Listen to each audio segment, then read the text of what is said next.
kasih kami khair. Terima kasih kepada pimpinan majlis yang dimuliakan Tuan Mudi dan seluruh ahli pengajian pada hari ini. Asatizatul kiram, Bapak fillah muslimin dan muslimat, mudah-mudahan dapat rahmat dan keberkatan daripada Allah Subhanahu wa taala. Alhamdulillah, segala puji dan syukur kepada Allah Subhanahu wa taala kerana dengan limpahan rahmat, taufik, hidayah dan juga inayah daripada Allah Subhanahu wa taala pada pagi ini kita dapat sama-sama berkumpul untuk kita daurahkan, kita memperhalusi hukum hakam solat berjamaah yang merupakan salah satu daripada tuntutan kehidupan kita yang kita lalui secara harian, yang sudah semestinya perlu kepada bekal-bekal ilmu yang boleh memimpin kita untuk memastikan ibadah solat berjamaah kita diterima Allah Subhanahu wa taala, menepati syarat-syarat dan rukun-rukunnya. Dan begitu juga ya, adik-adik yang ada depan ni ya, bakal-bakal imam, ya, para hufaz yang hafal Quran, mudah-mudahan Allah permudahkan ya, jalan untuk hafal, permudahkan juga untuk ingat seumur hidup. Maka sudah semestinya nanti akan ya ke depan dalam masyarakat jadi imam dan sebagainya, maka perlulah ya bekal ilmu berkenaan dengan solat berjamaah ni ya dijadikan sebagai satu pedoman penting bekalan kita. Maka kita ucapkan tahniah ya pada zawiyah dan juga madrasah ya yang menganjurkan pengajian ni dan melibatkan anak-anak tahfiz.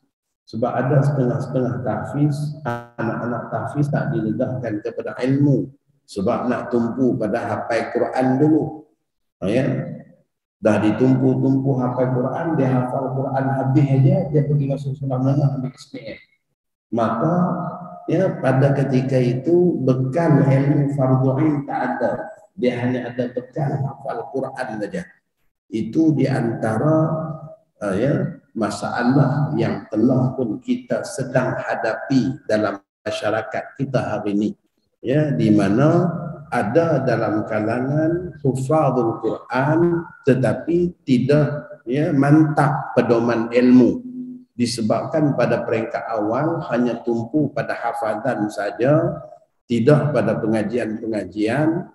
Kemudian ya dengan harapan selepas selesai khatam, pelajar yang berkenaan akan bersama kita lagi untuk masuk pula ke kelas alim. Tiba-tiba yang kita rancang tak sama macamnya yang dirancang oleh pelajar. Ya, dia khatam aja, ya mak bapak dia rancang ke lain pula. Maka akhirnya dia tak cukup bekalan ilmu, tetapi dia ke tengah masyarakat sebagai seorang tokoh yang disegani sebab dia hafal Quran.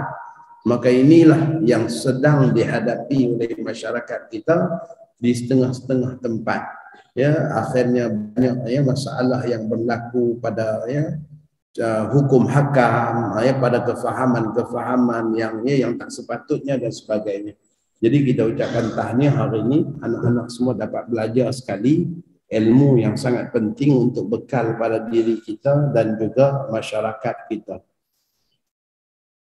Baik, kita tengok pada halaman yang pertama, pengertian solat berjamaah. Solat berjamaah bermaksud solat yang dilakukan lebih daripada seorang atau secara beramai-ramai dengan diketuai seorang imam, iaitu mengikat solat makmum dengan solat imam. Yang kata solat berjamaah ni mestilah ada imam, ada makmum, yang mana ia mengikat perbuatan-perbuatan dalam solat itu antara makmum dan juga imam. Makmum tak boleh saja-saja nak mendahului imam, ya, dia tak boleh juga ketinggalan daripada imam, tak boleh protes, tak nak ikut, ya. Maka makmum mestilah ya terikat dengan peraturan solat tersebut. Itu dikatakan solat berjamaah.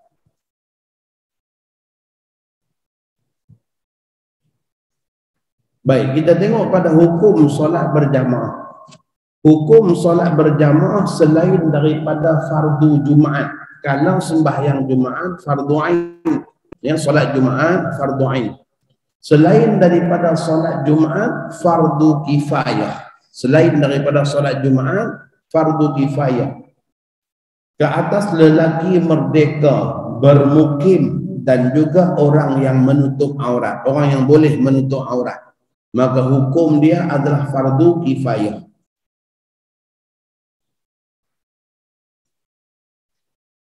Belum tertunai fardu kifayah selama mana tidak tertegaknya syiar berjamaah.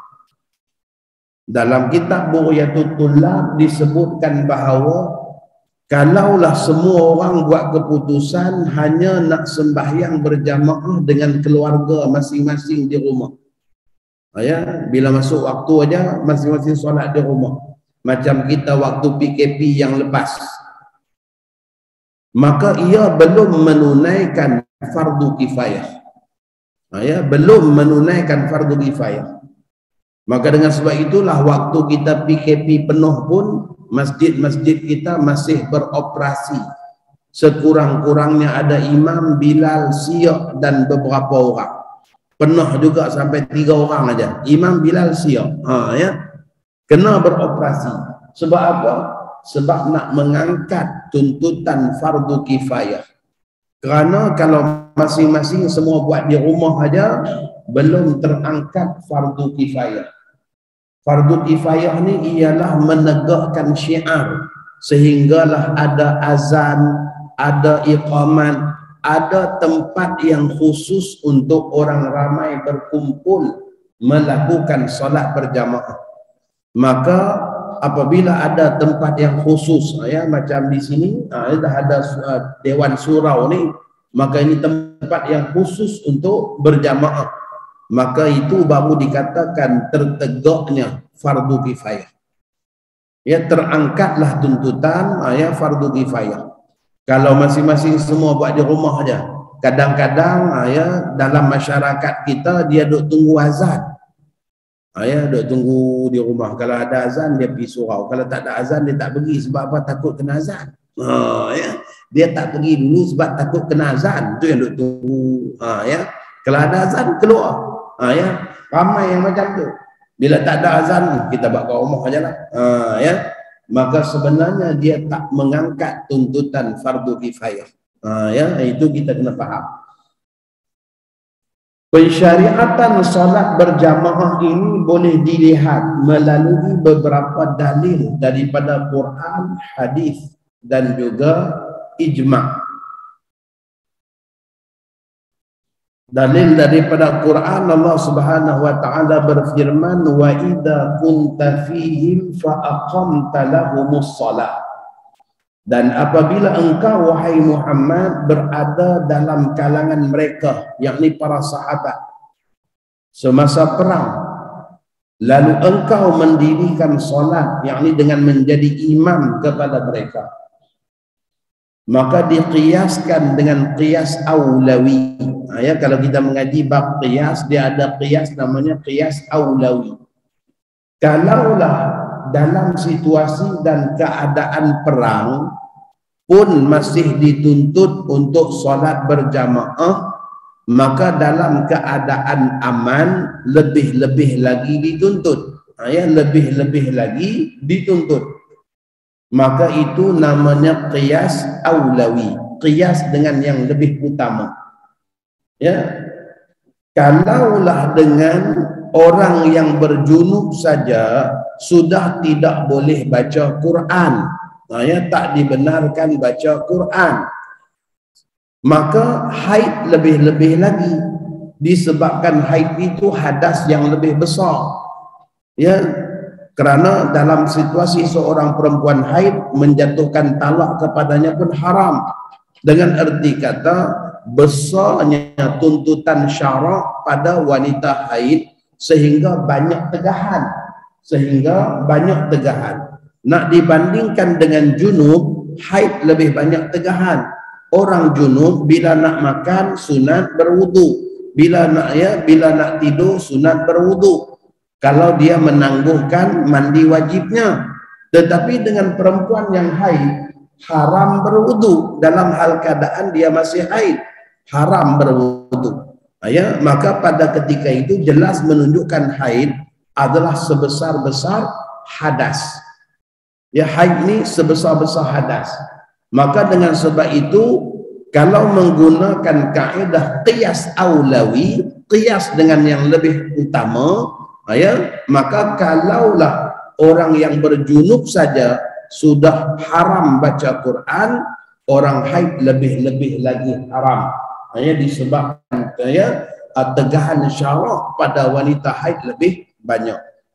Maka begitulah juga di sini qiyas aulawinya apabila dengan dalam hal keadaan dan situasi perang sudah dituntut berjamaah, maka sudah semestinya dalam keadaan aman, tenteram, lebih-lebih lagi dituntut untuk berjamaah.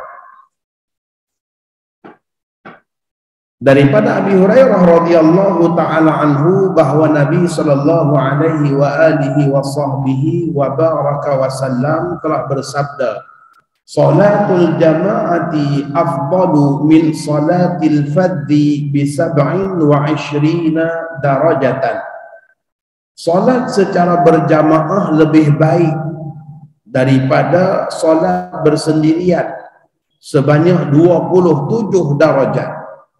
Dalam riwayat yang lain disebutkan salatul jamaah afdalu min salati ahadikum wahdah bi 25 juz'a. Salat secara berjamaah lebih baik daripada salat kalian yang secara bersendirian sebanyak 25 bahagian. Imam Nawawi menyebutkan bahawa sama ada 25 ataupun 27 adalah berdasarkan kepada keadaan solat dan orang yang menunaikannya, kesempurnaan solatnya, dan sejauh mana dia menjaga solat secara berjamaah.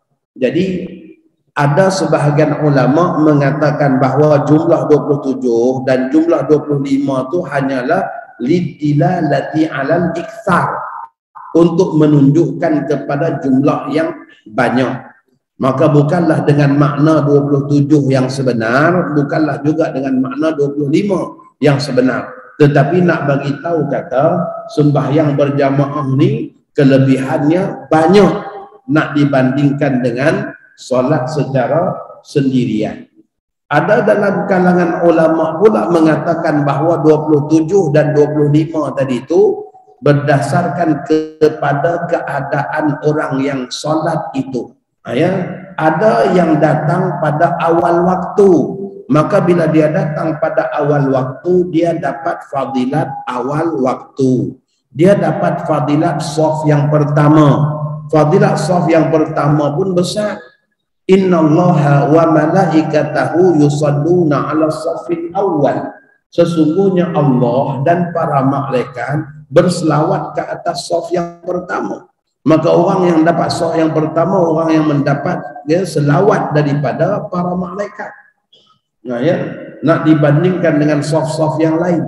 Maka dengan sebab itu Sa'id al-Musayyib, menantu kepada Sayyidina Abi Hurairah, dan Sa'id al-Musayyib ni pun bukan orang biasa, merupakan tabi'in yang terkenal, salah seorang daripada fuqaha Madinah, pakar yang memahami hukum hakam di kota Madinah sehingga menjadi rujukan para khalifah. Maka Sa'id al-Musayyib selama 40 tahun tak pernah sembahyang di shaf yang kedua. Itu dia tuan-tuan. 40 tahun tak pernah sembahyang di shaf yang kedua. Sentiasa di shaf yang pertama.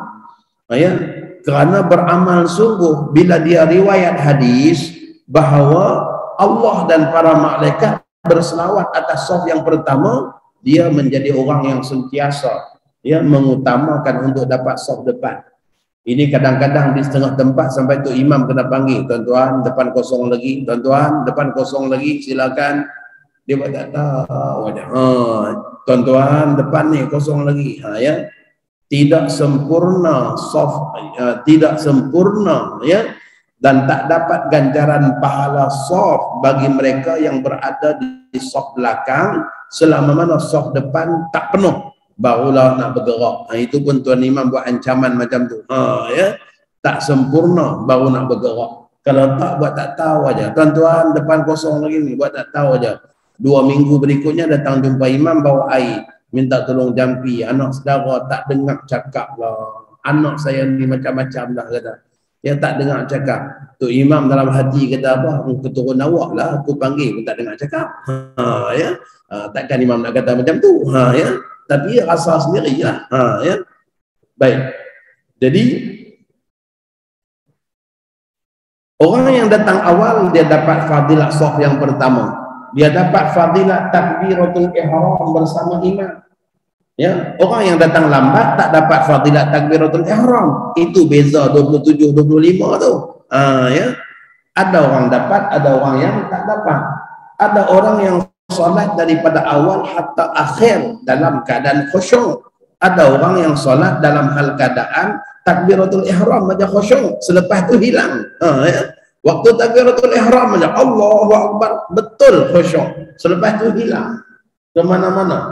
Ya, di awang-awangan, masya-Allah, ya, nampak segalanya waktu sembahyang. Ya, nampak segalanya.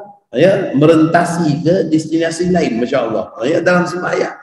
Ya, waktu itulah hal kerja, waktu itulah duk nampak mesin, waktu itulah duk nampak apa la ilaha illallah. Ya. Kereta tak basuh lagi pun duk teringat waktu tu. Ya, baju tak basuh lagi pun teringat waktu tu. Ya, dia dapat juga pahala. Ada orang buat kenyataan, tuan-tuan. Ya, ini kenyataan yang salah. Ya, kenyataan yang salah dan berdosa, menyematkan ke dalam akal masyarakat. Sembahyang kalau tak khusyuk baik tak payah sembahyang. Ini kenyataan yang haram dan berdosa. Ya, haram dan berdosa. Jangan duk buat kenyataan macam tu. Ni yang saya katakan tadi ni. Kadang-kadang mengaji takat hafal Quran saja, tapi hal lain dia tak mengaji. Maka tu yang duk datang, ya, pandangan-pandangan ikut akal dia tu. Ya, dia kata sembahyang kalau tak khusyuk baik tak payah sembahyang. Tak payah sembahyang tu hukumnya menghalalkan perkara yang Allah haramkan. Ya. Sedangkan khusyuk bukan syarat sah sembahyang. Buka kitab fiqh tengok, adakah khusyuk itu rukun sembahyang? Tidak. Adakah khusyuk itu syarat sah sembahyang? Tidak. Maka dengan sebab itu, kalau seseorang itu solat, dia tak khusyuk sekalipun, dia baca Quran dapat pahala, dia rukuk dapat pahala, dia i'tidal dapat pahala, dia tasbih dapat pahala, walaupun dengan dia tak khusyuk. Sebab khusyuk tadi itu bukan syarat sah solat. Khusyuk juga bukan rukun solat. Maka ya, hati-hati dengan orang-orang yang suka buat kenyataan ikut akal dia tanpa suluhan ilmu yang sebenar. Sebab tu kena mengaji, ya, supaya kita dapat suluhan ilmu yang sebenar. Itu merupakan kenyataan yang berdosa yang keluar daripada seorang yang kadang-kadang masya-Allah ke depan duk mengajak orang ramai. Ya, sembahyang kalau tak khusyuk baik tak payah sembahyang. Ya, baik tak payah sembahyang tu merupakan, ya, menghalalkan apa yang haram, ya, meninggalkan sembahyang hukumnya haram. Ya, maka hati-hati, ya, dalam kenyataan-kenyataan ilmu. Biarlah kita dapat ilmu daripada guru-guru kita yang bertalaqi, ya, guru-guru kita yang belajar sungguh-sungguh, bukan hanya kerana kepandaian dalam bercakap dan juga kepandaian dalam, kita katakan, ya, baca sendiri. Ya. Sebab ilmu ni diwarisi. Macam mana kita dapat kefahaman daripada guru-guru kita, begitulah yang kita sampaikan. Begitulah generasi sahabat, apa yang mereka dapat daripada Nabi kita, kemudian mereka sampaikan kepada generasi yang berikutnya. Maka orang yang datang awal, dia dapat takbiratul ihram dengan imam. Kadang-kadang bukan sebab datang awal saja, ada juga yang datang awal tapi tak takbir.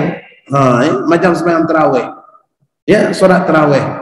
Imam dah takbir dah, tapi dia kat belakang duk sembang lagi dengan kawan. macam mana hari ni? Oh, jalan jam teruk ni. Ya, badar Ramadan pun tak sempat.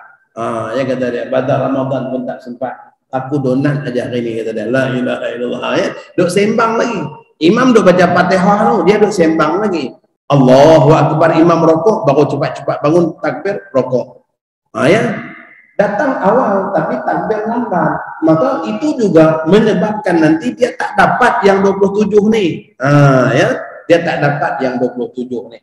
Maka sebab itu kata Imam Nawawi, sama ada 27 atau 25 atau kurang daripadanya, semuanya tergantung kepada diri orang yang solat tersebut. Ya, tengok pada keadaan orang yang solat tersebut.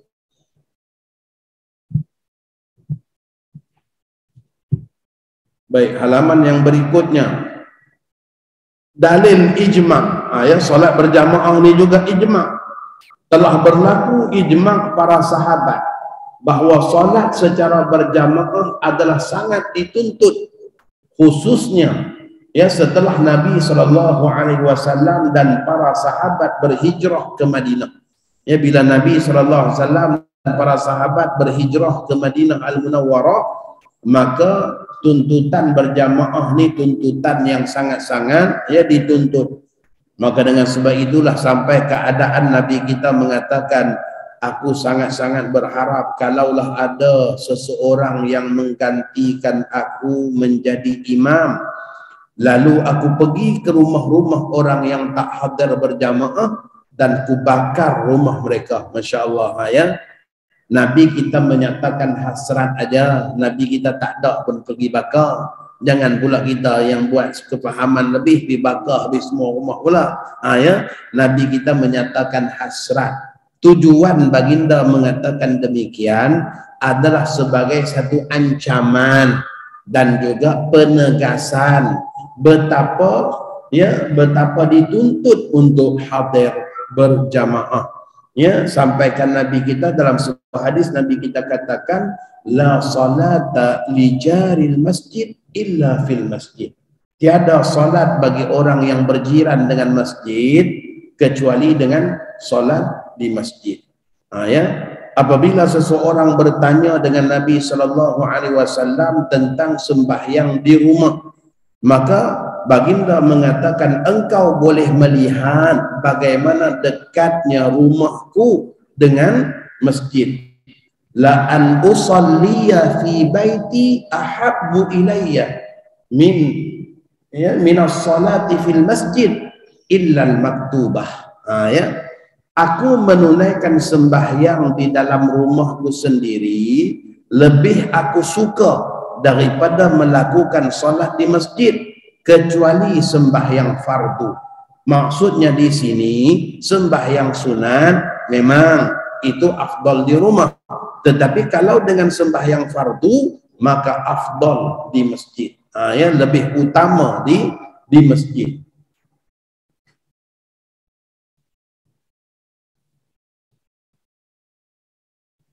Perhatian, solat Jumaat adalah fardu ain. Kalau dengan solat berjamaah tadi fardu kifayah, maka solat Jumaat ialah fardu ain. Ke atas setiap orang mukallaf, lelaki, merdeka, sihat tubuh badan dan bukan dalam keadaan musafir. Ya, orang yang bukan dalam keadaan musafir, maka menunaikan sembahyang Jumaat satu kewajipan. Kita sangat-sangat bimbang apabila dulu PKP berpanjangan, kemudian dihadkan jumlah jemaah hadir solat Jumaat, sampai datang rasa kerisauan sebab ya ada dalam kalangan umat ni dah rasa selesa tak sembahyang Jumaat. Kalau dulu-dulu orang rasa segan kalau tak pergi sembahyang Jumaat ni, tetapi apabila hal keadaan dihadkan kehadiran Jumaat, orang tak segan-segan lagi. Waktu Jumaat dia ada di shopping komplek, waktu Jumaat dia masih berniaga, tak rasa segan lagi. Jadi ya, mudah-mudahanlah ya tak lama lagi dibenarkan pembukaan masjid secara menyeluruh dan juga kebenaran Jumaat kepada semua. terutamanya pada anak-anak kita yang dah baligh, masya-Allah. Ya, dulu suatu masa dihadkan sampaikan ya umur 15 tak boleh pergi lagi. Ya, kerana nak bagi peluang kepada jemaah-jemaah dewasa. Ya, maka sampaikan anak-anak tak biasa dengan sembahyang Jumaat 2 tahun tak ikut Jumaat, masya-Allah. Ya, maka kita ya bimbang kalau keadaan berterusan sedemikian nanti syiar Jumaat tu tercabut daripada hati umat sehingga rasa segan tak sembahyang Jumaat tu ya tidak ada lagi. Ya, sehingga bila buat giliran aja naik nama dia AJK Masjid Message, jangan lupa hari ini giliran tuan Jumaat, dia boleh balas balik, tolong gantikan saya dengan orang lain, saya ada urusan lah. Tolong gantikan saya dengan orang lain, saya ada urusan, masya-Allah. Ya, sedangkan dia dipanggil untuk Jumaat, patutnya wajib dia pergi. Ya, tapi sampaikan dah ya tak rasa berdosa sehingga boleh pula minta orang lain ganti. Itu ya apa yang sedang berlaku. Jumaat ni hukum dia wajib ya ke atas semua orang lelaki ya yang mukallaf, merdeka, sihat tubuh badan dan bukan dalam keadaan musafir. Lainlah kalau tak hadir itu disebabkan sakit dan sebagainya. Firman Allah Subhanahu wa taala, ya ayyuhalladzina amanu idza nudiya lis-salati min yaumil jumu'ati fas'au ila dzikrillahi wa dzarul bai'. Dzalikum khairul lakum in kuntum ta'lamun. Wahai orang-orang yang beriman, apabila diserukan azan untuk mengerjakan solat pada hari Jumaat, maka segeralah kamu pergi ke masjid untuk mengingati Allah. Fas'au ila dzikrillah wazarul bai', dan tinggalkanlah berjual beli pada saat itu. Ya, tinggalkanlah berjual beli. Ya, kalau ada gerai-gerai pun walaupun yang jaga gerai itu perempuan, tapi apabila yang membelinya lelaki yang wajib Jumaat, maka hukum dia haram juga. Ya, hukum dia haram juga. Yang demikian adalah lebih baik bagi kamu jika kamu mengetahui hakikat yang sebenar. Dalam hadis yang lain Nabi kita katakan al-jum'atu haqqun wajibun ala kulli muslimin fi jama'atin illa arba'atan abdun mamluk au imra'atun au sabiyun au maridun. Solat Jumaat merupakan satu hak kewajipan, hak yang wajib ke atas setiap orang muslim untuk mendirikannya secara berjamaah, kecuali hamba yang dimiliki tuannya. Ya, hamba sahaya. Hamba sahaya tak wajib Jumaat, tapi kalau dia buat Jumaat sah. Au imra'atun, perempuan. Orang perempuan tak wajib Jumaat, tapi kalau perempuan hadir sembahyang Jumaat sah, dan mereka tak perlu ulang semula untuk buat zuhur. Contohnya sekarang ni ya, kebenaran Jumaat diberikan kepada ya institusi-institusi. Maka ada pelajar-pelajar perempuan dia ikut sembahyang Jumaat sekali, maka hukum dia sah. Ya, sembahyang Jumaat. Ya, dan tak perlu lagi ulang buat zuhur. Ya, ada ya orang perempuan yang dah ya kita katakan dah ya tak ada kita katakan ya kewajipan di rumah ya, volunteer nak pergi jaga di masjid pada hari Jumaat. Ya, terutamanya nak jaga budak-budak daripada duduk sembang riuh kat belakang tu. Sebab orang lelaki semua tak berani tegur. Ya. Nu duk faham idza qulta li sahibika wal imamu yakhtub min yaumil jumu'ati ansit faqad la'au. Apabila engkau berkata kepada saudaramu diam sedangkan imam berkhutbah pada hari Jumaat, maka la'au, engkau telah melakukan suatu yang lara. Ya, kita duk terjemah selama ni, maka hilanglah pahala Jumaatmu. Sebab itulah bila budak-budak bising hari Jumaat pun tak berani nak tegur. Sebab hilang pahala Jumaat. Takutlah, tak beranilah hilang pahala Jumaat. Itu budak bising macam mana pun dia duk ya. Ya. Duduk renung tajam aja ya. Renung tajam tu macam nak terkeluar mata dah, budak buat tak tahu aja, buat tak peduli aja. Ya. Nak buka suara takut hilang pahala Jumaat. Ya. Sedangkan terjemahan yang sebenar, engkau telah melakukan suatu yang lara. Lara tadi itu pada qulta, bukan pada jum'ataka. Ya, bukan hilang pahala Jumaat, tetapi hilang pahala menegur. Patutnya bila kita menegur amal makruf nahi mungkar, kita dapat pahala. Tapi dalam hal keadaan dengar khutbah, khutbah tu hukum dia wajib. Ya, mendengar khutbah. Maka dengan sebab itu kalau di celah-celah khutbah kita pergi duduk kita pergi duduk selit dengan dengan tazkirah kita pula, ataupun dengan dengan teguran kita pula, maka kita tak dapat pahala teguran tu. Ya, maka dengan sebab itulah bila kita mengaji hadis, saya belajar dulu dengan Syekh Ibrahim Al-Kittani, ya, beliau mengatakan salah faham bila mengatakan hilang pahala Jumaat, tetapi sebenarnya bukan hilang pahala Jumaat, hanya tak dapat pahala menegur. Jadi nak tegur berapa kali pun tak ada masalah. Ya, budak dah bising tegur aja. Ya, bukan hilang pahala Jumaat. Ini semua dia takut bacul habis semua. Ya, nak tengok orang bacul, tengok hari Jumaat. Ya, sebab apa? Semua tak berani tegur, takut hilang pahala Jumaat. Sedangkan sebenarnya bukan hilang pahala Jumaat. Ya, hilang pahala menegur. Ya. Maka ada orang perempuan dia volunteer hari Jumaat dia nak pergi jaga. Ya, budak-budak sekolah mana yang bising aku bantai kata dia. Contohnya, ya. Maka bila masuk waktu sembahyang, kalau dia ikut solat sekali, solat dia tadi tu sah, dan niat juga tetap niat fardu, walaupun dia tak wajib Jumaat, tapi dia kena niat fardu Jumaat. Ya, orang perempuan nak ikut sembahyang Jumaat. Sama macam anak-anak yang tak baligh ni, dia belum lagi sampai kepada tahap kewajipan sembahyang, tapi bila dia nak sembahyang zuhur, tetap dia kena niat fardu zuhur. Buat apa nak niat fardu? Tak wajib lagi atas saya. Tak boleh macam tu. Tetap kena niat fardu. Ya, walaupun belum lagi wajib ke atas dirinya. Maka begitulah juga dengan orang perempuan yang nak solat Jumaat, niatnya tetap niat fardu Jumaat. Ya, walaupun dia tak wajib Jumaat.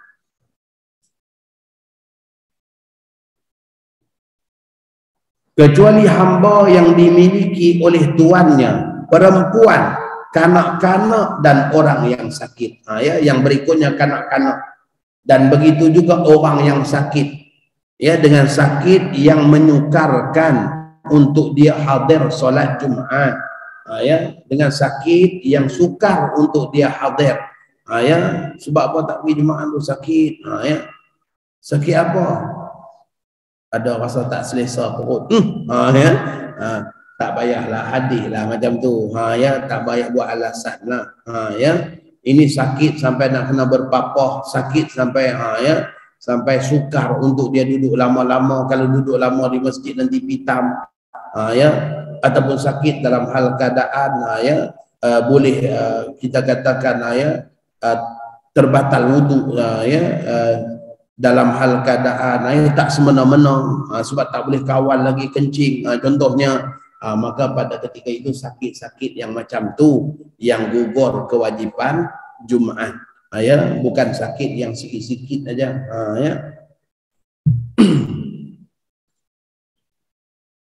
Baik, catatan tambahan, ya, yang ni kita ambil daripada Takrirat As-Sadidah. Dinyatakan hukum solat berjamaah kepada 7 keadaan. Tadi kita bincang dah, solat berjamaah ni hukum dia fardu kifayah, tetapi dia ada pecahan dia lagi. Ya, ada pecahan ni sebagai catatan tambahan. Yang pertama fardu ain, iaitu solat Jumaat. Ya, solat Jumaat hukum dia fardu ain. Fardu kifayah, iaitu solat fardu berjamaah ke atas para lelaki merdeka dan bermukim mengikut pandangan muktamad Imam Nawawi. Sunat, iaitu solat-solat yang dituntut berjamaah seperti solat sunat hari raya. Ya, sembahyang hari raya sunat berjamaah, secara berjamaah. Kalau tak berjamaah pun sah. Ya, kalau tak berjamaah pun sah. Cuma ia sembahyang sunat yang dituntut berjamaah. Kalaulah dengan seseorang tiba-tiba dia tak sempat pergi sembahyang hari raya di masjid disebabkan tertidur, ya, malam raya bakal lemang sampai ke pagi, ya, buat gotong royong bakal lemang, kemudian dengan pasang langsi, kemudian sibuklah kalau malam raya ni, ya, dengan rendangnya, dengan masak ini, dengan merebus apa ni, nasi impitnya lagi, la ilaha illallah, sibuk sungguh. Ya, patut malam raya tu dihidupkan dengan ibadah sebab kesedihan kita nak meninggalkan Ramadan. Sebab itulah disebutkan siapa yang menghidupkan malam hari raya maka akan dihidupkan hatinya di saat semua hati-hati lain mati. Ya, itu kelebihan orang yang menghidupkan malam raya. Maka dengan sebab itulah para ulama kita anjurkan di malam raya paling kurang tidak pun kita buat solat sunat tasbih, ya, untuk menghidupkan malam raya tu. Ya, tapi dia ni dia pergi sibuk dengan hal lain. Ya, buat lemang 1000 batang, la ilaha illallah. Ya, lemang saja 1000 batang. Ya, sampai ke pagi, pergi subuh, balik subuh tu kata nak letak kepala kejap, nanti nak pergi sembahyang raya. Tiba-tiba jaga pukul 11 pagi. Ya. Jemaah semua dah, ya, dah habis dah sembahyang raya, dia baru jaga.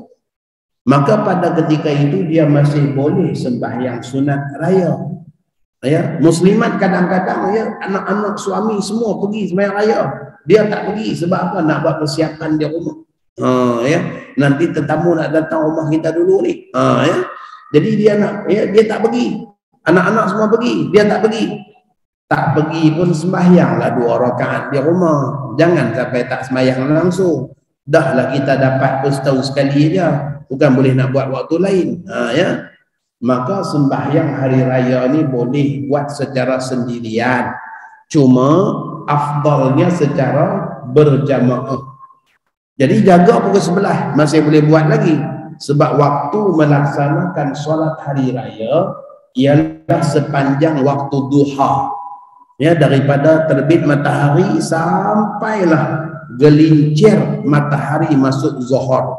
Sebelum masuk zuhur masih boleh sembahyang sunat hari raya. Maka bagi mereka yang ketinggalan berjamaah di masjid sebab tidur dan sebagainya, boleh saja untuk dia sembahyang hari raya di rumah. Tapi disebabkan buat seorang, maka tak dituntutlah baca khutbah. Tak payahlah duduk pergi naik tangga cari sodek, ittaqullah seorang-seorang pula, tak payah. Ya, tak sunat baca khutbah. Khutbah ni hanya sunat ketika mana dilakukan berjamaah. Yang berikutnya harus, iaitu solat-solat yang tak dituntut berjamaah seperti solat sunat duha. Ya, ada sembahyang yang tak dituntut berjamaah, tapi kalau kita buat berjamaah hukumnya boleh. Ya, hukumnya boleh. Kalau nak buat catatan tambahan boleh tambah satu lagi.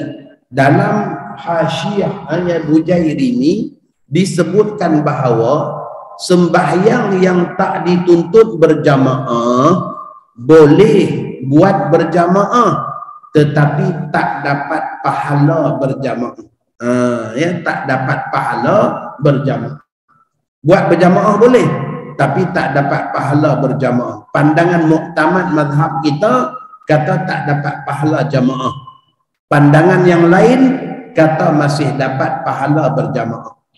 Ya, tapi pandangan muktamad kata tak dapat pahala berjamaah sebab ia bukan ibadat yang dituntut secara berjamaah.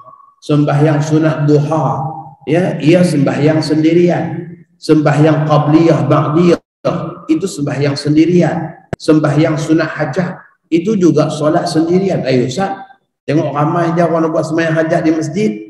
Ya, sebenarnya sembahyang hajat adalah sembahyang sendirian, bukan sembahyang berjamaah. Ya, sembahyang secara sendirian. Tapi kalaulah dengan seseorang itu dia buat berjamaah, hukum berjamaah adalah sah. Cuma khilaf ulama, apakah dapat pahala jamaah atau tak dapat. Ya, maka pandangan muktamad mazhab kita kata tak dapat pahala jamaah. Qaul muqabil, pandangan yang lawan dengan pandangan muktamad kata dapat pahala berjamaah. Yang berikutnya khilafu aula, menunaikan sembahyang secara berjamaah pada ketika itu khilafu aula. Khilafu aula ni bermaksud menyalahi yang lebih utama. Menyalahi yang lebih utama. Khilafu aula ni kalau kita baca dalam kitab Durratul Yatimah syarah kepada Sabhatus Saminah, ya, dalam bab muqaddimah dia ada dinyatakan keadaan-keadaan khilafu aula tu. Contoh azan dimulakan syarak dengan langsung lawangan azan. Maka kalau kita nak azan kita baca bismillah, hukum dia khilafu aula. Sebab bismillah tak sunat waktu kita azan. Ya, bismillah tak sunat waktu kita azan. Bismillahirrahmanirrahim. Allah tak sunat. Ya, bismillah tu tak sunat. Ni adik-adik ni, ya, ingat. Bismillah tak sunat waktu azan. Sebab azan langsung dengan Allahu Akbar. Dia tidak ada muqaddamah dia. Ya, dia tak ada muqaddamah dia. Tidak ada satu perbuatan yang dahulu sebelum azan. Nak mi'udu baca bismillah sunat. Ya, nak mi'udu sebab memang syarak ajar macam tu. Tapi nak azan tak ada bismillah. Begitulah juga kita nak semayang. Ya, sembahyang itu dimulakan dengan takbiratul ihram. Maka dengan sebab itu tak sunat baca bismillah, bismillahirrahmanirrahim, Allahu Akbar, tak sunat. Kecuali kalau bismillah tadi itu kerana dia nak berniat. Usalli, bismillahirrahmanirrahim, usalli. Ya, sebab dia nak berniat tu. Ya, maka dia baca bismillah bukan sebab takbir. Ada orang kata sembahyang, ada orang kata ya usalli tidak ada dalam solat. Memang tak ada dalam solat sebab usalli itu dua solat. Solat mula Allahu Akbar. Ya, solat mula Allahu Akbar. Memanglah tak ada usalli itu dalam solat. Sebab usalli itu perbuatan di luar solat. Ya, ada orang kata, Ustaz, apa hukum bersalaman selepas sembahyang? Selepas sembahyang bukan takat bersalaman aja, baca WhatsApp pun boleh. Ya, selepas sembahyang, ya, baca WhatsApp pun boleh, baca surat khabar pun boleh, nak pergi makan pun boleh. Bukan takat bersalam aja. Ya, maka tak ada masalah nak bersalam lepas sembahyang. Ya, sebab benda lain pun boleh buat. Ya, benda lain pun boleh buat. Ya, jadi benda lain semua boleh buat, salam dia tak boleh. Pelik, tak ke pelik tu? Ya, jangan bersalam lepas sembahyang. Benda lain tak apa, semua boleh buat. Ya. Kentut pun boleh lepas sembahyang. Kentutlah 8 kali pun apa masalah. Ya. Sebab apa? Dah selesai sembahyang. Ya. Jadi boleh aja nak bersalam selepas sembahyang. Sebab apa? Bersalam tu adalah perkara yang diharuskan. Sama sebagaimana makan, minum, bercakap, ya, perkara yang diharuskan. Baik, khilafu aula bermaksud menyalahi yang lebih utama. Maka dalam khutbah, khilafu aula dalam khutbah ialah baca a'udzubillah. Ya, kalau kita tengok dalam Mughni Muhtaj, kalau kita tengok dalam Hasyiah Jarhazi, kalau kita tengok syarah Syekh Zakaria Al-Ansari, ya, disebutkan bahawa membaca a'udzubillah di dalam khutbah hukumnya khilafu aula, menyalahi yang lebih utama. Sebab Nabi kita waktu baginda nak petik ayat-ayat Quran dalam khutbah, Nabi kita tak baca a'udzubillah. Nabi kita langsung petik saja ayat yang nak dibaca sebagai pendalilan ataupun penguat kepada, ya, menegaskan apa yang disampaikan oleh baginda.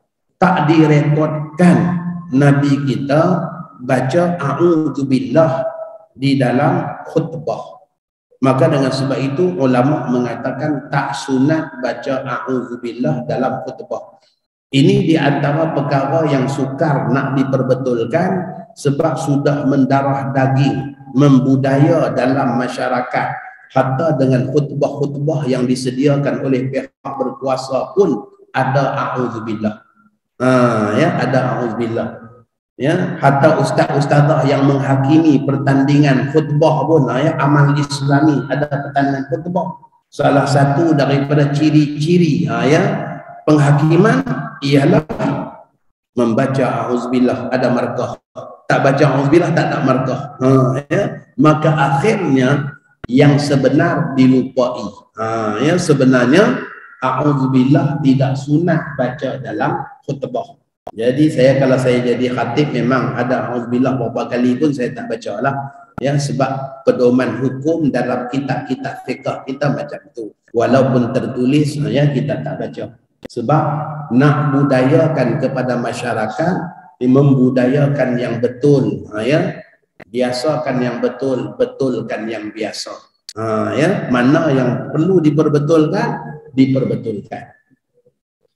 Maka khilafu aula dalam masalah berjamaah ialah apabila imam solat tunai sedangkan makmum solat qada atau sebaliknya.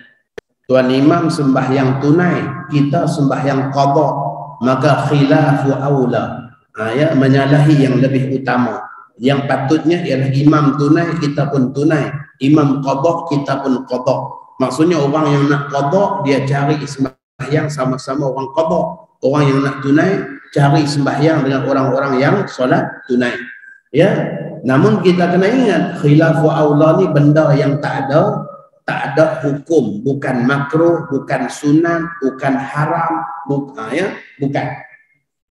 Maka dengan arti kata bolehlah kalau jadi pun, ya bolehlah, bukanlah berdosa. Ya, bukanlah berdosa. Sama kita katakan tadi kalau baca a'udzubillah dalam khutbah bukan berdosa, bukan juga makruh. Kalau berdosa haram, ya, bukan juga makruh, tetapi menyalahi apa yang Nabi kita tunjuk, sebab Nabi kita tak buat ya yang sedemikian. Dari segi hukum tidaklah berdosa kalau kita baca a'udzubillah.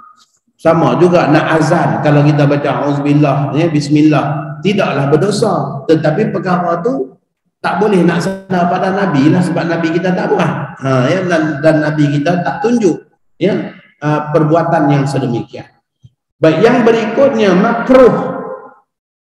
makruh berjamaah apabila imam seorang yang fasik atau ahli bid'ah. Imam orang yang fasik. Fasik ni bermaksud orang yang secara terang-terangan melakukan dosa besar. Terang-terangan melakukan dosa besar. Jangan duk nampak dosa besar tu makan babi aja. Ya, makan babi itu hukum dia haram. Mengata orang pun haram juga. Ya, maka mengata orang itu pun dosa besar juga. Ya, dosa besar juga, sebab dosa yang melibatkan kepada anak Adam yang tak terampun kecuali dengan mohon maaf. Ya, dan minta dihalalkan. Maka bukan hanya pada makan babi aja, bahkan orang yang makan daging babi tadi itu dia antara dia dengan Allah saja, maka boleh dengan taubat. Tetapi kalau melibatkan anak Adam yang lain, maka perlu mohon maaf, barulah sah taubat kita. Ya, maka imam seorang yang fasik, iaitu orang yang melakukan dosa besar secara terang-terangan, yang diketahui, yang dia buat di belakang kita, yang kita tak tahu, ya, dosa batin dia, ya, itu kita tak tahu. Dosa batin, ya, dosa hati, itu juga merupakan dosa-dosa besar. Kibir, ya, takabur, dosa besar, tapi benda tu dalam hati. Silakan jadi imam, tak apa bagi orang lain. Ya, bagi orang lain lah jadi imam. Tapi dalam hati, nak pelawar aku jadi imam tempat macam ni, tak payahlah. Tengok orang lah, Masya Allah. Ya. Dalam hati itu, dalam hati. Ya, dalam hati. Maka itu dosa besar. Ya, dosa batin. Ya, dosa batin ni lebih bahaya lagi daripada dosa zahir. Yang tu sebab kita tak nampak, maka tak boleh nak dihukum fasik. Yang boleh dihukum fasik ni yang dosa yang nampak. Ya, dosa yang nampak. ataupun melakukan dosa kecil secara berterus-terusan. Ya, orang yang melakukan dosa kecil secara berterus-terusan, maka itu juga merupakan boleh dikategorikan sebagai fasik, sebagai fasik. Apa maksud dosa kecil? Dosa yang tidak diakibatkan dengan undang-undang hudud ataupun undang-undang qisas dan juga undang-undang dosa yang tak disabitkan dengan hudud. Zina ada hukum hudud, minum arak ada hukum hudud, mencuri ada hukum hudud, potong tangan, itu semua dosa besar. Ini nak bagi mudah faham lah, nak bagi mudah faham. Yang kedua, dosa yang tidak diancam dengan laknat. Kalau sampai ada disebut dalam Al-Quran laknat bagi dosa tersebut, ataupun ada disebut dalam hadis Nabi, contohnya la'anallahul mustawshimah al-muwashimah wal mustawshimah, Allah melaknat orang yang membuat tatu, orang yang bertatu dan juga orang yang melukis tatu. Maka pada ketika itu hukum bertatu adalah dosa besar. Sebab apa? Sebab dosa yang disertai dengan laknat. Sekumpulan orang tangkap ayam, kemudian mereka ikat ayam itu di satu tempat, lalu masing-masing jadikan ayam itu sebagai sasaran panah. Memanah nih, jadikan binatang itu sebagai sasaran panah. Ada yang guna lontaran batu, ada yang lastik, ada yang guna panah. Maka bila Sayyidina Abdullah bin Umar tengok apa yang dilakukan oleh mereka, langsung Abdullah bin Umar kata, "Man fa'ala hadha?" Hei, siapa buat kerja macam ni? Inna Rasulullah sallallahu alaihi wasallam la'ana man fa'ala hadha. Sesungguhnya Nabi melaknat orang yang buat macam ni, menjadikan binatang sebagai sasaran. Sasaran memburu tak apa, sebab kita buru nak makan. Ni saja seronok-seronok. Ikat kawan tu pakai duk tembak ramai-ramai. Maka hukum dia haram dan dosa besar juga. Sebab apa? Dikaitkan dengan laknat. Yang ketiga, dosa besar juga ialah apabila dosa yang dilakukan itu diancam dengan azab dan siksa neraka. Dosa yang dilakukan itu diancam dengan azab neraka, maka itu juga dosa besar. Itu maksud dosa besar. Maka selain daripada itu, ia tak dianggap sebagai dosa besar. Berdosa tetap berdosa. Jangan dianggap dosa kecil, tak apalah sebab dosa kecil aja tak apa. Dosa kecil ini dia boleh terhapus dengan amalan-amalan yang lain. Dosa besar tak dapat dihapuskan kecuali dengan taubat. Adapun dosa kecil boleh terhapus dengan amalan-amalan yang lain.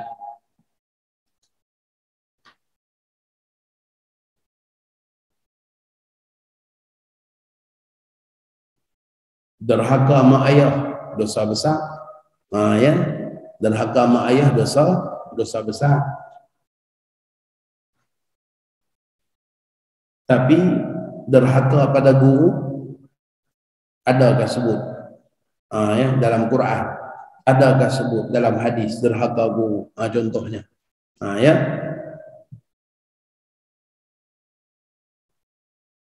Baik, yang berikutnya makruh, yaitu apabila imam seorang yang fasik yang kita sebutkan tadi, orang yang sama ada dia melakukan dosa besar secara terang-terangan ataupun berkekalan melakukan dosa kecil. Ya, pada waktu petang main bola pakai spender aja, tiba-tiba maghrib datang jadi imam. La ilaha illallah, apa hal ni? Ya, orang duk viral pula ni imam kita kan ni. Ya, imam kan ni, masya-Allah. Tiba-tiba maghrib jadi imam. Ya, tapi main bola tadi pakai spender aja. La ilaha illallah, apa hal kawan ni? Contohnya, itu orang fasik. Maka pada ketika itu ya berjamaah ya dengan orang yang macam tu hukum dia makruh. Sembahyang sah tapi makruh. Ya. Sembahyang sah tapi makruh. Sama macam zaman ya pemerintah yang zalim, Hajjaj bin Yusuf Al-Thaqafi, yang membunuh ramai tabi'in dan ada juga sahabat yang dibunuhnya. Ya, namun ketika mana Hajjaj yang zalim tu jadi imam, tetap juga dalam kalangan sahabat yang hidup zaman tu ikut. Sebab kalau sahabat tak ikut, orang ramai tak ikut. Bila orang ramai tak ikut, mereka akan dizalimi. Ya, maka para sahabat ikut juga. Di situ menunjukkan bahawa ya mengikut kepada orang yang zalim yang jadi imam, hukum dia boleh. Ya, tetapi ya makruh. Ya, ia adalah perbuatan yang makruh. Ya, makruh ni tak berdosa tapi meninggalkannya lebih utama. Ya, apatah lagi kalau dengan kita mengikut menyebabkan dia pula bertambah dosa. Tengok dia kata, ya, kalau sungguh saya ni orang tak baik, sebab apa dia orang ikut saya jadi imam? Contohnya, ya, kalau macam tu, ya, tak payah kita duk ikut dia. Atau ahli bid'ah, ya, atau ahli bid'ah, terutamanya pada hal-hal bid'ah mungkarah, seperti bid'ah dalam akidah. Bid'ah dalam akidah. Contohnya imam seorang yang ya berfahaman Mu'tazilah. Ya, contohnya imam berfahaman Mu'tazilah. Orang Mu'tazilah ni dia hukum orang yang buat dosa besar kafir. Ya, orang yang buat dosa besar kafir. Orang Mu'tazilah ni, siapa aja yang buat dosa besar kafir. Ya, manakala ahli sunnah wal jamaah kita menghukum orang yang buat dosa itu mukmin tetapi fasik, berdosa. Ya, itu beza kita dengan Mu'tazilah. Sebab apa kita tak hukum orang yang buat dosa besar itu kafir? Sebab Allah sendiri masih panggil mereka mukmin. Dalam Al-Quran Allah kata apa? Wa in ta'ifatani minal mu'minina qatatalu fa aslihu bainahuma. Dan apabila ada dua kumpulan orang beriman saling bunuh-membunuh, berperang, Allah kata ta'ifatani minal mu'minin, dua kumpulan orang yang beriman saling bunuh-membunuh. Bunuh orang ni hukum dia dosa besar. Ya, sebab hukum bunuh orang ada undang-undang qisas yang mana kena dibunuh juga orang yang membunuh. Maka membunuh orang ni dosa besar. Tapi Allah sebut, dan kalaulah ada dua kumpulan orang beriman saling bunuh-membunuh, ya, fa aslihu bainahuma, maka damaikanlah kedua-duanya. Maka kata para ulama ahli sunnah wal jamaah, apabila Allah kata ta'ifatani minal mu'minin, dua kumpulan orang beriman, bermaksud Allah tidak mengeluarkan orang yang melakukan dosa besar itu daripada wilayah keimanan. Ya, masih dalam batas orang yang beriman. Dalam ayat yang lain, ya ayyuhalladzina amanu tubu ilallahi taubatan nasuha, wahai orang yang beriman, bertaubatlah kalian kepada Allah dengan taubat nasuha. Yang dituntut taubat dengan taubat nasuha ni ialah orang yang buat dosa besar. Adapun orang yang buat dosa kecil, dosanya boleh terhapus dengan sembahyang jemaah, dosanya boleh terhapus dengan wudu, dosanya boleh terhapus dengan puasa. Dosa-dosa kecil. Maka perintah taubat itu hanya melibatkan kepada dosa besar. Tetapi Allah masih panggil, hei orang-orang yang beriman. Allah menisbahkan mereka beriman.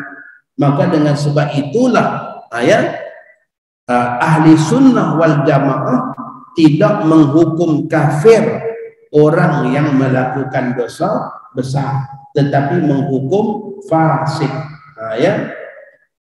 Jadi kalaulah imam tu ahli bid'ah, contohnya seperti Mu'tazilah ataupun seperti Syiah, contohnya, maka pada ketika itu berimamkan kepada mereka adalah makruh. Baik haram tetapi sah. Bila pula sembahyang jemaah ni haram tetapi sah? Apabila berjamaah di tempat yang dirampas atau apabila ditunaikan berjamaah dibimbangi akan luput waktu. Ada dua keadaan.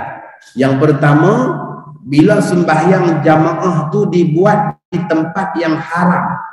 Sekumpulan perompak, dia masuk merompak rumah orang, kemudian dah selesai rompak dah, masuk waktu subuh. Okey, kita jemaah subuh dulu. La ilaha illallah. Tuan rumah dia ikat semua. Tuan rumah dia ikat semua, dia pakai mayang subuh jemaah dalam rumah gantung pula. Itu sembahyang berjamaah di tempat yang dirampas. Maka hukum solat tadi itu sah tapi haram. Sama seperti orang yang curi baju. Dia curi baju kawan, kemudian dia pakai buat sembahyang. Sembahyang sah. Tapi perbuatan mencuri tadi itu haram. Maka pakai baju curi dalam sembahyang juga haram. Maka begitulah juga hal keadaan berjamaah di tempat yang diharamkan, yaitu kerana merampas ataupun mengambil hak orang lain. Yang kedua, berjamaah itu haram hukumnya apabila kita sembahyang di akhir waktu, sehinggalah ada kebimbangan luput waktu. Sekumpulan orang dalam musafir yang jauh, maka masuk waktu zuhur, mereka pun niat tangguhkan zuhur dalam asar. Tiba-tiba waktu asar pula masing-masing sibuk, lupa. Asar tak semayang, zuhur yang tangguh tadi pun tak semayang lagi. Sedap-sedap dah jam 7 dah. Pukul 7 dah. 7.20 masuk maghrib. Bergegah nak ambil wudu. Kawan nak masuk bilik air, kawan nak wudu, kawan ni nak apa. Nak duk tunggu semua berkumpul siap sembahyang. Mungkin sebahagian sembahyang akan tamat waktu. Maka pada ketika itu hendaklah buat secara sendirian, secara bersegera, kerana bimbang kalau buat berjamaah tak sempat buat dalam waktu asar. Maka hukum dia haram berjamaah pada ketika itu. Apabila ada kebimbangan luput waktu, terlupa tak sembahyang asar lagi, pergi main bola.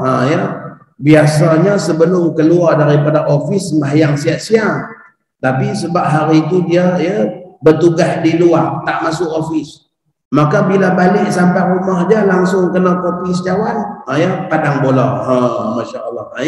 Sebab kebiasaannya, kelazimannya dah sembahyang asar di ofis, maka lupa di main bola. 7.10 baru balik, baru teringat sembahyang belum lagi. Nak duduk jemaah pula. Maka hukum dia haram. Sebab dia wajib menyegerakan solat itu dalam waktunya. Jangan sampai dalam 4 rakaat tu sebahagian daripadanya dah masuk maghrib, baru buat 2 rakaat asar aja tiba-tiba azan. Contohnya. ya, maka pada ketika itu haram berjamaah. Ya. Yang berikutnya, haram dan tidak sah. Buat berjamaah tu hukum dia haram dan tidak sah. Apabila peraturan zahir solat makmum dan imam tidak sama, seperti orang yang solat fardu ikut imam yang solat jenazah. Ya. Apabila zahir perbuatan sembahyang tak sama, ya, imam sembahyang jenazah, dia sembahyang asar ikut pada imam jenazah, tak boleh. Sebab apa? Zahir solat jenazah tak ada rokok, tak ada sujud. Ya, maka kalau ada rokok, ada sujud, ya, tak boleh. Saya tengok satu rakaman PKP, masya-Allah, ya, sembahyang jenazah COVID. Ya, sembahyang jenazah COVID, ada kawan-kawan tunjuk. Ya, macam mana tuan imam tu Allahu Akbar rokok. Ya, jemaah lain Allahu Akbar ni imam Allahu Akbar rokok. Yang jadi imam jenazah COVID tu, ya, rokok. Ya. Kemudian baru dia sedar orang lain tak rokok, dia pun bangun balik. Ya, sambunglah sembahyang, ya, selesai. Dari segi hukum, sebab dia rokok tadi itu dalam hal keadaan tak, ya, dalam hal keadaan tak sengaja, maka sembahyang tidaklah batal. Ya. Sebab dalam hadis Nabi kata innallaha wada'a an ummati al-khata'a wan nisyan. Allah tak ambil kira daripada umatku yang tersalah dan juga yang terlupa. Ya, jadi disebabkan tak sengaja, taklah batal. Ya, jemaah yang ada tu kalau depa pun ikut rokok juga, ya, tahu sembahyang jenazah tak ada rokok, maka batallah. Ya. Jadi sembahyang jenazah ni, walaupun jenazah kat depan tu mak ayah kita sekalipun, tak boleh rokok. Ya, tak boleh pula bila orang tanya, "Mam, kenapa rokok tadi?" "Awak tak apalah, awak orang biasa, saya tu mak saya, sebab tu saya rokok." Lebih sikit kata dia. Tak boleh macam tu. Ya, tak boleh. Sembahyang jenazah ni sama aja. Ya, siapa pun tak ada rokok. Maka dengan sebab itu imam solat jenazah dia tak boleh jadi imam pada solat lain. Maka hukum berjamaah yang macam tu haram, sebab berjamaah yang membatalkan solat. Ya. Begitulah juga orang yang solat gerhana, dia tak boleh jadi imam pada orang solat lain. Dia juga tak boleh mengikut kepada orang yang solat lain. Sebab solat sunat gerhana ni dia 2 kali rokok baru dianggap 1 rakaat. Imam baca Fatihah, baca surah, rokok. I'tidal, baca Fatihah, baca surah, rokok. I'tidal, baru sujud. Bermaksud 2 kali rokok baru dapat 1 rakaat dalam sembahyang sunat gerhana. Maka solat sunat gerhana tak boleh jadi imam pada solat sunat lain di saat zahir sembahyang itu tidak sama.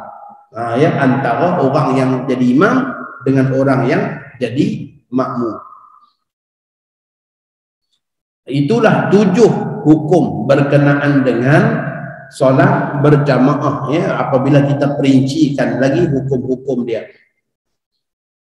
Makmum tidak dikira mendapat solat Jumaat melainkan dengan mendapat 1 rakaat bersama imam.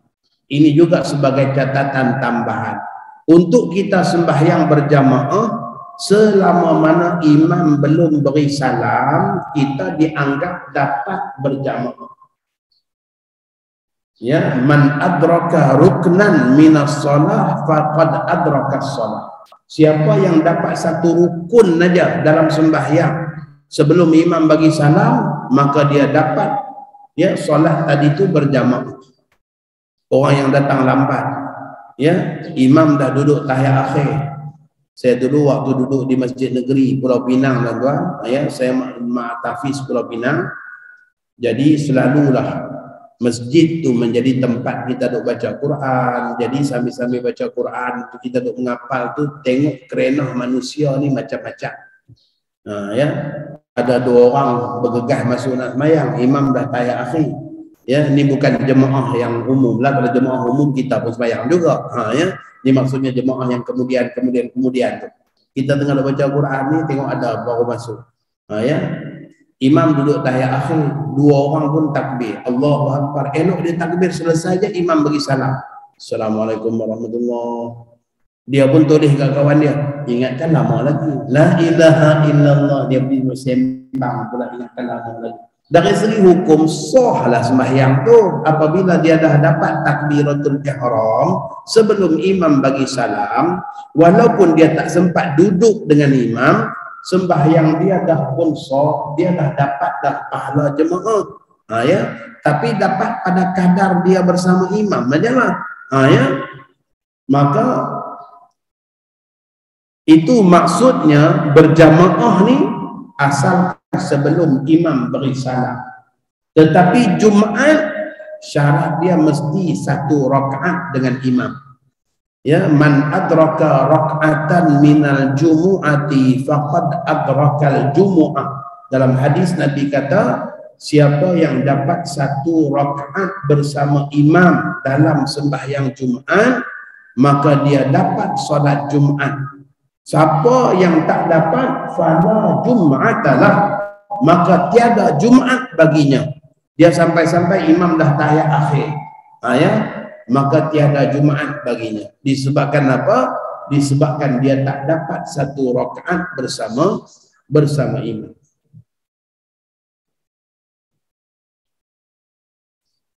Dah 10.30. Kita sampai 10.30. Baik, kita habiskan tajuk ni, ya. Mudah-mudahan nanti dalam masa-masa ke depan kalau kita nak sambung, kita dah masuk pada syarat-syarat kedua. Ya.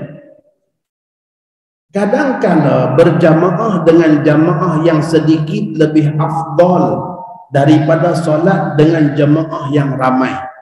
Bila masa berjamaah yang sedikit lebih afdal daripada berjamaah yang ramai?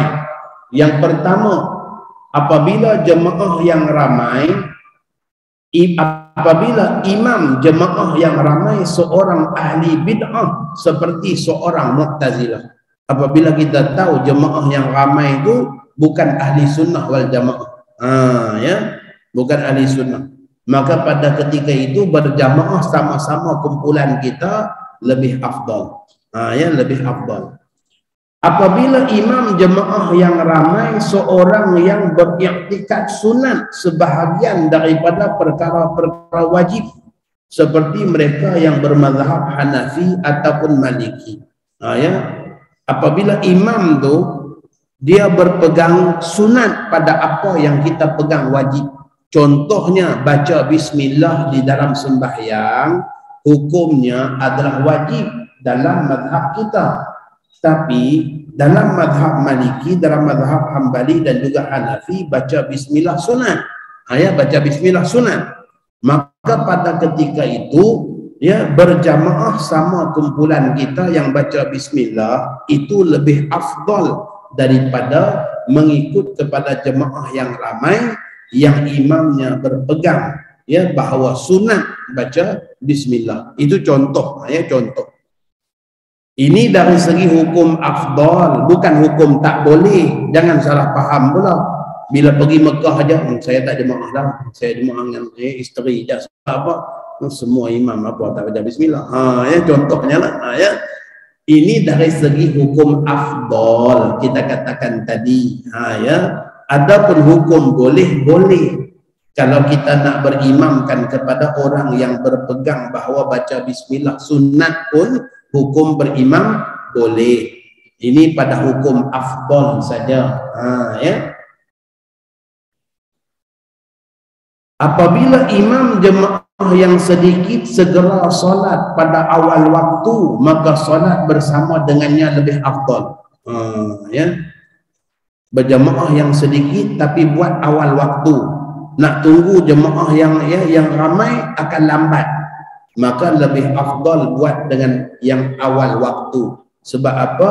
Ya, antara perkara yang afdal juga ialah as-salatu 'inda miqatiha. Sembahyang di awal waktu. Ya, sembahyang di awal waktu. Maka kita dapat 2 fadilat. Fadilat awal waktu pun dapat dan fadilat berjamaah pun dapat. Kalau kita tunggu jemaah yang ramai, kita hanya dapat fadilat berjamaah. Tapi fadilat awal waktu tak dapat. Baik, macam mana ketetapan awal waktu? Ya, ketetapan awal waktu tu macam mana?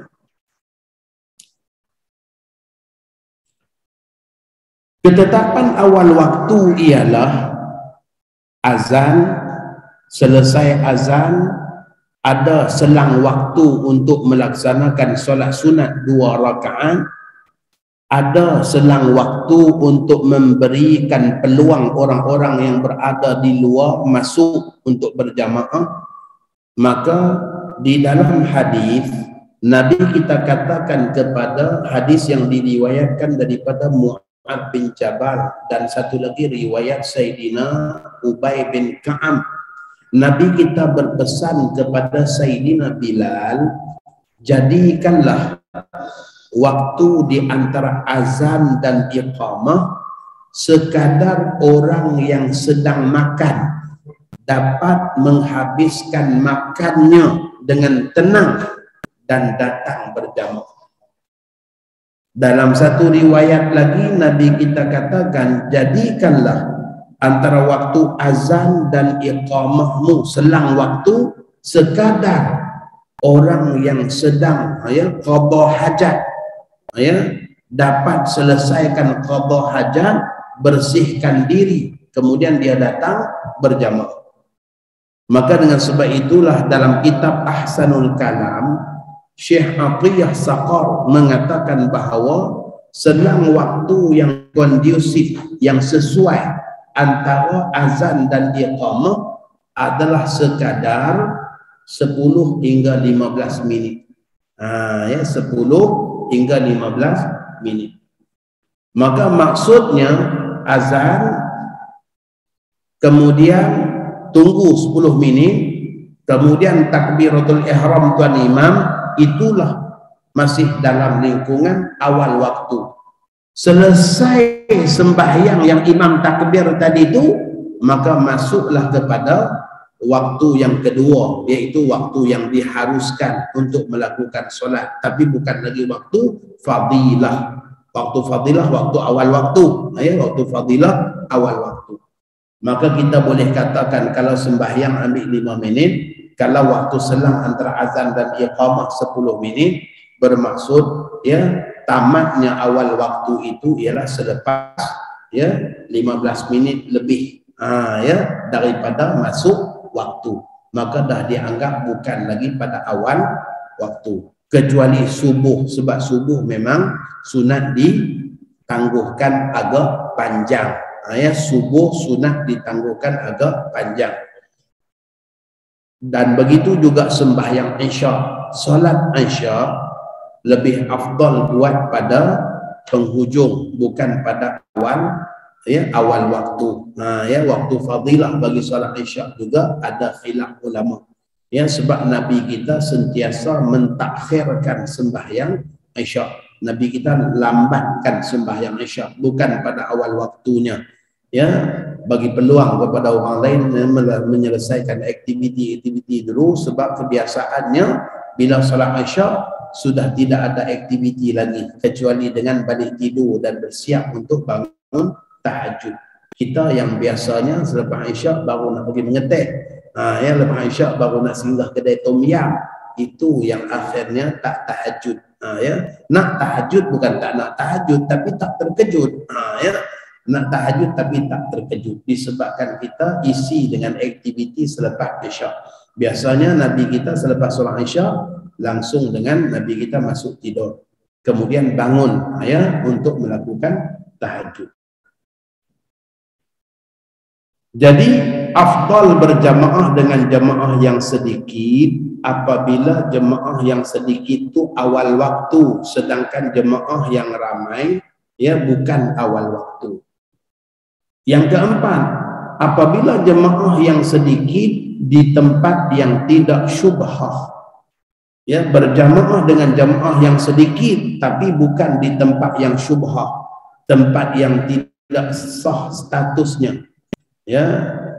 Pihak berkuasa dah sediakan tapak surau untuk satu taman perumahan, tetapi sama-sama komuniti taman perumahan buat mesyuarat lain.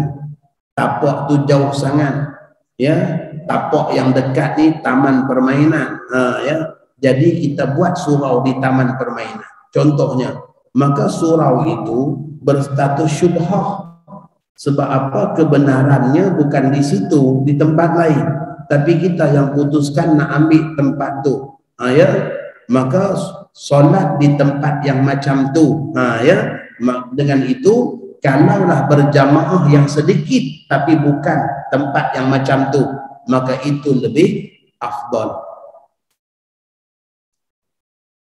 Apabila jemaah yang sedikit di masjid sedangkan jemaah yang ramai di rumah atau di tempat bukan masjid, ya, lebih afdal kita sembahyang berjamaah walaupun sedikit di masjid, nak bandingkan dengan sembahyang berjamaah seramai-ramai manusia tapi di tempat yang bukan masjid. Kerana ulama mengatakan keberkatan masjid dan kehormatannya itu, ya, kerana masjid ialah ahabbul biqa ila Allah, tempat yang paling dicintai oleh Allah ialah masajidukum, masjid-masjid kalian. Masjid merupakan tempat curahan rahmat. Masjid merupakan tempat, ya, silih berganti malaikat. Maka dengan sebab itulah lebih afdal sembahyang di masjid walaupun jemaah sedikit nak dibandingkan dengan solat di tempat lain dalam hal keadaan, ya, jemaahnya ramai. Wallahu alam. Itulah lebih kurangnya yang dapat kita bicarakan, hanya peringkat awal berkenaan dengan solat berjamaah. Belum masuk lagi pun, ya, hukum hakam belum masuk lagi, ya, detail cara nak jadi imam, cara nak jadi makmum, ya, niat imam, niat makmum, bila masa makmum wajib niat, bila masa imam boleh tak niat, ya, itu belum masuk lagi. Ini baru sekadar, ya, muqaddimah awalan saja, ya, sebagai, kita katakannya permulaan lah. Kalau ada hajat nak sambung mengaji lagi, ya, selepas ni kita cuba aturkan supaya jadi kuliah bulanan dan sebagainya, ya, untuk dikhatamkan kitab ni. Ini baru permulaan saja. Wallahu a'lam. Allahumma ja'al jam'ana hadha jam'an marhuma wa tafarraqana min ba'dihi tafarruqan maqsuma wa la taj'al fina wa la ma'ana syaqiyya wa la matruda wa la mahruma. Sallallahu ala sayyidina Muhammad wa ala alihi wa sahbihi wa baraka wa sallam walhamdulillahi rabbil alamin. Qabbalallahu.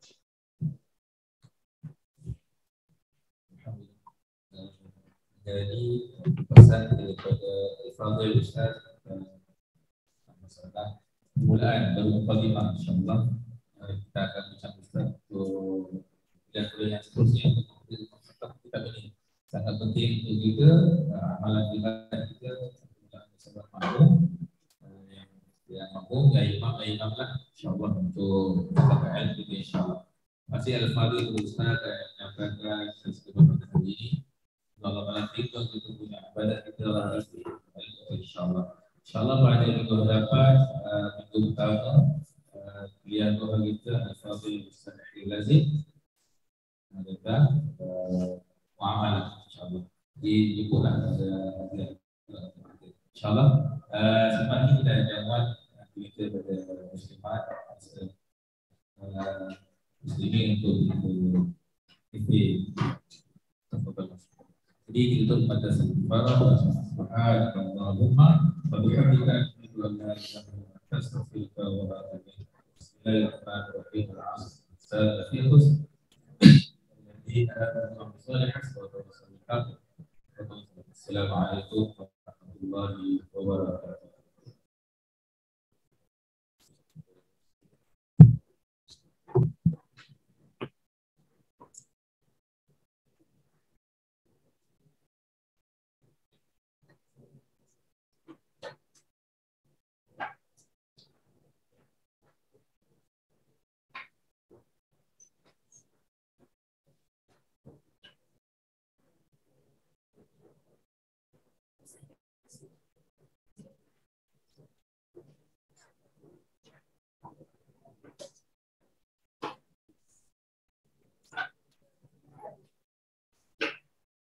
Thank you.